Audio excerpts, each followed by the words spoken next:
bà với đi nhiều bà chia có công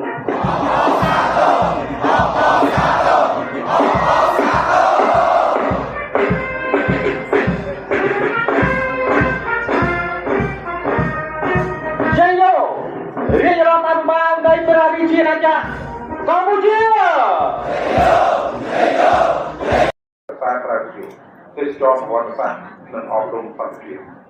ទីជាការបង្ហាញថាតំបន់ដែលធ្លាប់មានសង្គ្រាមក៏អាចក្លាយទៅជាតំបន់សន្តិភាពនិងការអភិវឌ្ឍបានដែរបើសិនបើមានការដឹកនាំត្រឹមត្រូវនិងមានស្មារតីគ្រប់គ្រង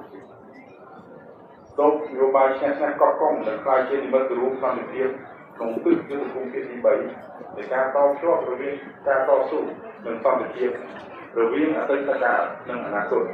ហើយក៏ជាការរំលឹកដល់ប្រជាជនខ្មែរគ្រប់ជំនាន់ថាសន្តិភាពដែលយើងបានសពថ្ងៃនេះគឺជាសមិទ្ធផលដ៏ថ្លៃថ្លាដែលត្រូវតែបន្តការពារឲ្យបានមូលដ្ឋានទៅកាន់